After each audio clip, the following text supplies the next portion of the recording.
Welcome to part 2 of What If Sidious and Palpatine Were Different People. If you haven't seen part 1, I recommend you watch that first before watching this video.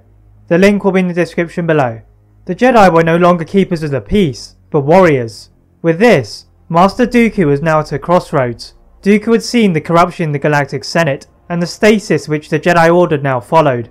It was time for him to take a different path from the Jedi Order. Dooku had become the Lost 20th, but instead of joining the Sith, as that would break the rule of two, he would go off on his own. The departure of Dooku shakes the order. Not only was he a great swordsman, but he was just the strategic mind needed for the war. Nevertheless, the war would begin on Naboo, but Plagueis would not order Sidious or himself onto Naboo. Rather, he would see how the battle played out. The Trade Federation would ultimately be defeated, but that was no matter for Plagueis. The new droid army had proved themselves to be a worthy adversary. Without Sidious, or any other Sith on Naboo, Qui-Gon survives and takes it upon himself to train Anakin. Under the tutelage of Qui-Gon, Anakin has a better hold of his attachments, and without the constant watch of Sidious, he is much closer to the Jedi Order.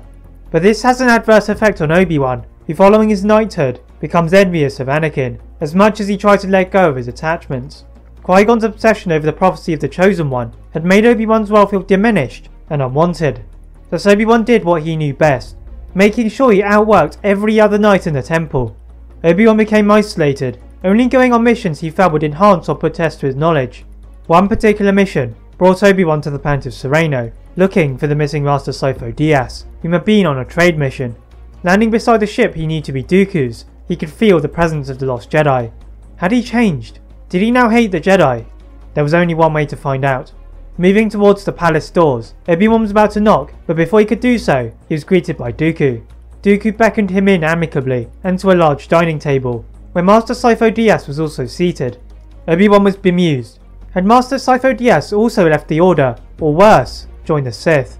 The answer turned out to be neither. During his exile, Dooku had been reflecting upon the failings of the Jedi, and how the war could have been prevented. But now the Jedi were in the war, Dooku commissioned a new army of clones, based on a bounty hunter he had found on the moon of Bogdan. Obi-Wan was skeptical. Dealing with bounty hunters was reckless at the best of times. Upon asking about how he was going to finance all of this, Dooku merely waved Obi-Wan off, claiming he had way more than enough, after contributing a lot of his own wealth and negotiating a deal with a third party. Seeing that Obi-Wan was still skeptical, Dooku and Sifo-Dyas guide Obi-Wan to the planet of Kamino, where production had already begun. Obi-Wan is utterly amazed. They had not expected such a large-scale facility. And the clones, they were mighty impressive too. Obi-Wan was able to conclude what he had suspected all along.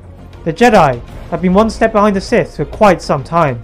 This was the chance to at least get back on level footing. Now examining the third stage of embryonic development, Obi-Wan saw something which concerned him.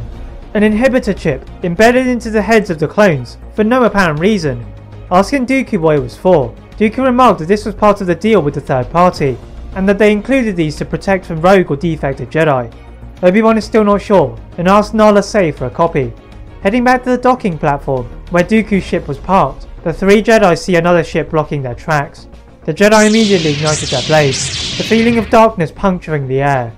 The door opened with a hiss, and the Jedi looked in expectation, but nobody emerged. Suddenly, from above them, a cloaked figure flew through the air, lightsabers ignited, eyes only intent on killing.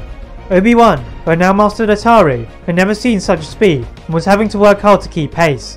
But just as he was getting a foothold, the Sith force pushed Obi-Wan into the waters below. With Obi-Wan out of the way, Dooku was forced to work harder, but despite his old age, his Makashi technique remained impeccable, deflecting the Sith Lord's attacks and allowing Sifo-Dyas to go on the offensive. The Sith had had enough of Sifo-Dyas and pushed him into his own ship with a force push, rendering him unconscious. That now left Dooku isolated. The Sith pressed his attack, his speed and power leaving Dooku in a daze as he gave in to the Force. But it was no use, as the Sith disarmed Dooku with his blades and left the Jedi at his mercy. Pointing the end of his lightsaber at Dooku's neck, he moved in for the kill.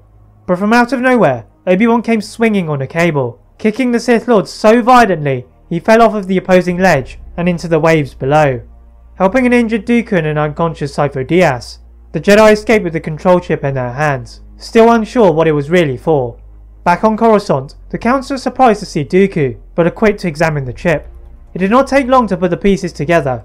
Whoever had been funding Dooku's clones had been behind all of this. It was now time to lure them in.